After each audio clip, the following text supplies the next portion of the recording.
Frères et sœurs, bien-aimés, chaque année, nous rencontrons cette emblématique figure de l'Avent, Jean le Baptiste avec sa tunique de poil de chameau. Il se tient devant nous tonitruant, avec cette liberté et cet aplomb qui caractérisent bien souvent les prophètes, et parce que c'en est un, j'ai le bon pressentiment que on ne rentrera pas chez nous ce matin tout à fait comme avant. Engeance de vipère, qui vous a appris à fuir la colère qui vient? Tout arbre qui ne produit pas de bons fruits va être coupé et jeté au feu.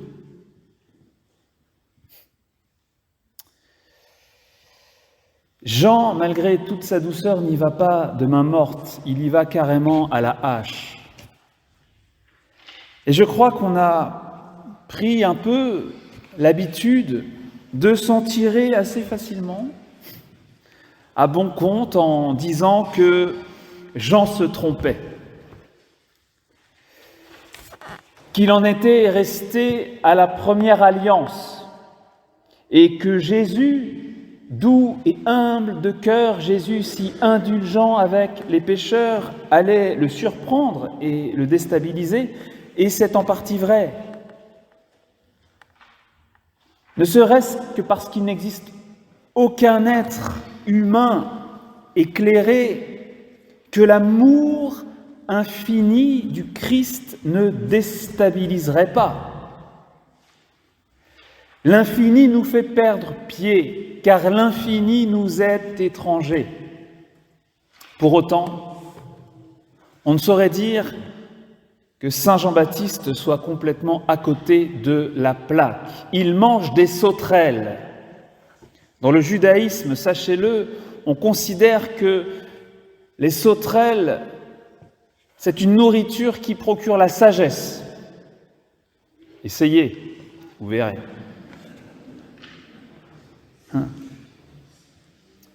Jean fut, pour ainsi dire, canonisé avant même de naître, avant même d'être conçu.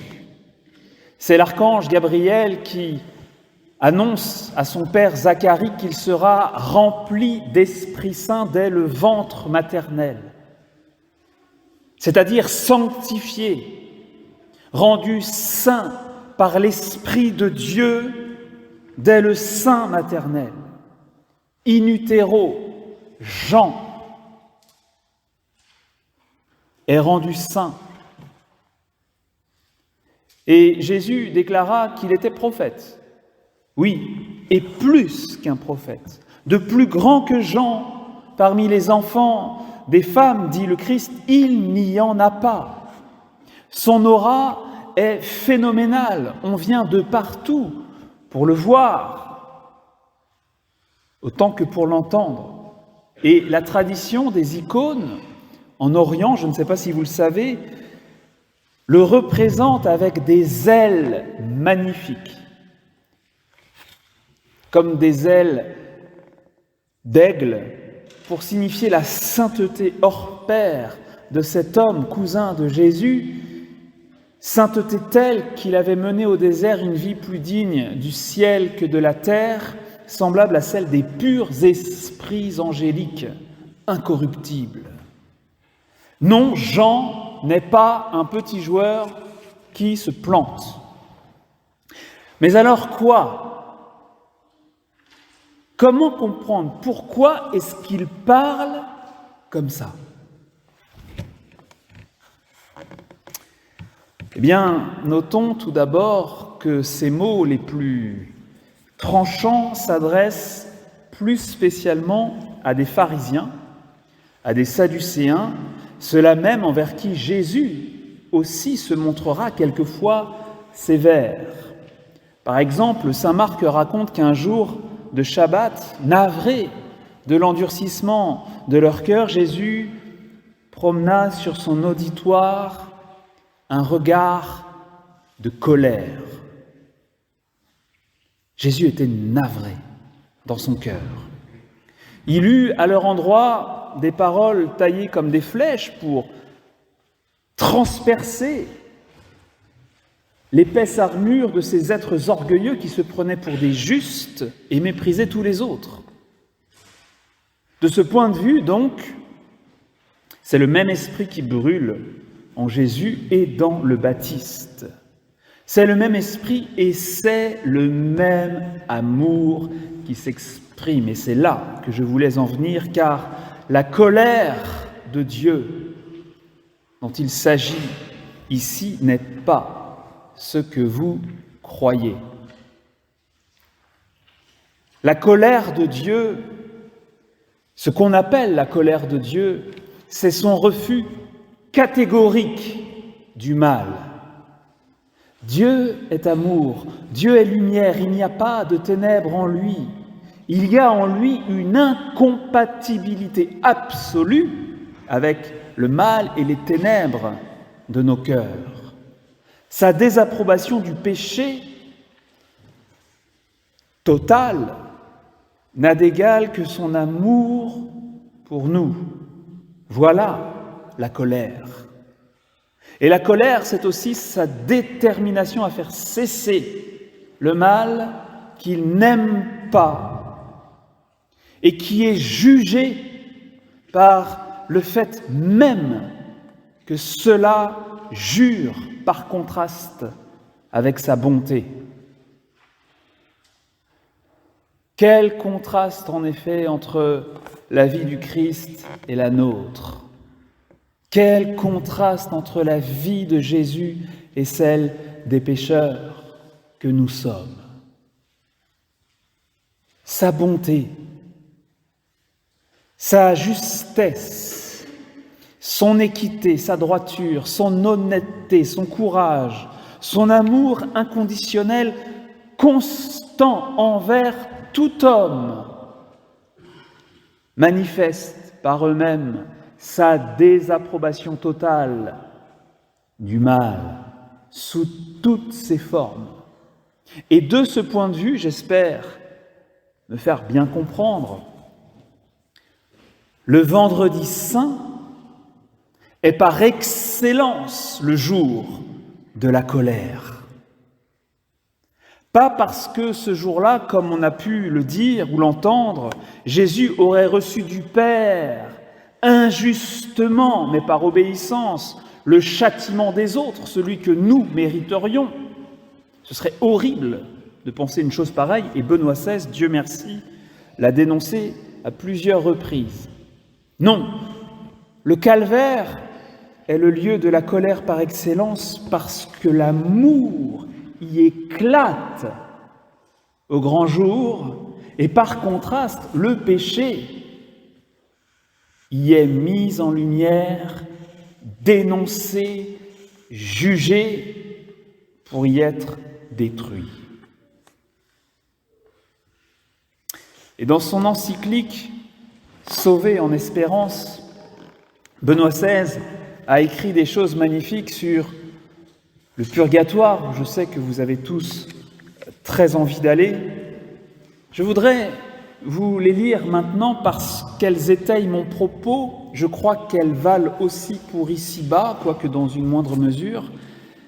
Et je crois qu'elles éclairent la prédication de Jean, aujourd'hui, où il est question, à plusieurs reprises, d'un feu très puissant. Alors écoutez bien et vous pouvez même fermer les yeux. La rencontre avec le Christ est l'acte décisif du jugement. Devant son regard s'évanouit toute fausseté. C'est la rencontre avec lui qui, en nous brûlant, nous transforme et nous libère pour nous faire devenir vraiment nous-mêmes. Les choses édifiées durant la vie peuvent alors se révéler paille sèche, vantardise vide et s'écrouler. Mais dans la souffrance de cette rencontre où l'impur et le malsain de notre être paraissent évidents, se trouve le salut. Le regard du Christ, le battement de son cœur nous guérissent grâce à une transformation douloureuse, comme par le feu. Cependant, c'est une heureuse souffrance dans laquelle le saint pouvoir de son amour nous pénètre comme une flamme, nous permettant d'être totalement nous-mêmes et par là totalement de Dieu. En fin de compte, cette saleté a déjà été brûlée dans la passion du Christ. Au moment du jugement, nous expérimentons et nous accueillons cette domination de son amour sur tout le mal dans le monde et en nous.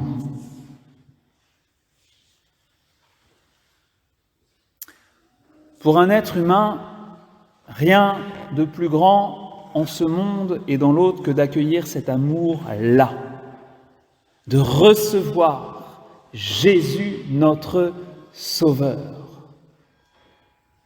Mais alors, rien de plus terrible aussi que de s'y refuser, si c'est lucidement, en pleine liberté et parfaite connaissance de cause, des tenants et des aboutissants, et n'ayons pas peur des mots.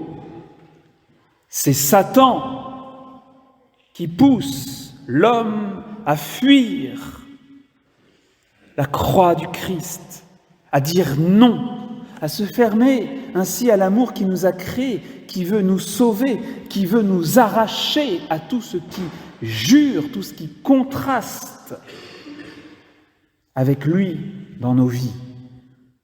C'est Satan, c'est le serpent des origines, homicide dès le commencement, comme Jésus l'appelle, qui veut faire son nid dans nos pensées, d'où l'étrange formule de Jean à l'adresse de ceux qui succombent, « engeance de vipère ».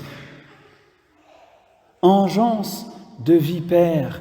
Jean-Baptiste semble dire « Ne vivez pas comme si vous étiez sa progéniture, ne vivez pas comme si vous étiez les fils du diable. Ne le laissez pas enfanter en vous des pensées contraires à l'Esprit du Christ, qui vous ferment à Jésus et à sa croix de feu. » Jean prêchait dans le désert de Judée, le Sauveur était sur le point de paraître. Certes, Jean a été dépassé par Jésus. C'était forcément beaucoup plus beau que ce qu'il avait envisagé, mais on ne peut pas dire qu'il se soit trompé. Il fallait que tous dans le peuple et tous à travers les siècles dans l'Église sachent notre besoin radical d'être sauvés par la miséricorde de Dieu. Il fallait qu'on comprenne qu'aucun jamais n'est quitte envers Dieu. Mon père, j'ai pas tué, j'ai pas volé. Yes, tant mieux. Mais c'est pas pour autant qu'on est quitte. Envers Dieu qui nous aime toujours, chaque péché est une offense à un amour infini par une créature minuscule. Partout l'harmonie est fragile, partout l'amour est difficile, c'est si difficile d'aimer. L'harmonie, la paix, être en accord tous ensemble, accueillir tout le monde pour la gloire de Dieu comme Jésus nous a accueillis, nous n'y arrivons pas.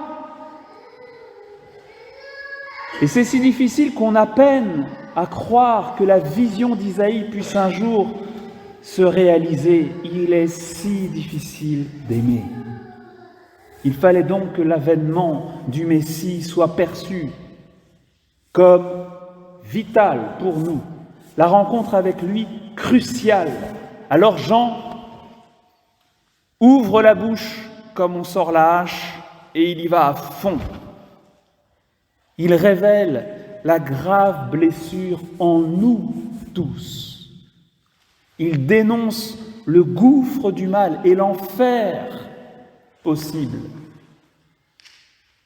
Il annonce la rédemption prochaine. Il prophétise le pardon du Seigneur. Mes amis, Noël n'est pas une jolie fête qu'on célèbre avec d'annuels attendrissements. Noël, c'est notre salut qui commence. Notre salut, notre indispensable salut. Sans Noël, nous serions tous allés en enfer. Mais Jésus vient. Noël a eu lieu. Noël aura lieu. L'amour, le Christ amour vient nous englober, nous submerger. Convertissez-vous, proclame Jean. Le royaume des cieux est tout proche. Jésus s'approche. Et notez bien que Jean ne dit pas « convertissez-vous pour que le royaume vienne à vous ». Il dit « convertissez-vous parce que le royaume est venu ». Tout notre cheminement dans la foi a son origine dans la miséricorde à l'état pur, la miséricorde éternelle de Dieu dans sa grâce qui toujours nous précède et nous prévient. Amen.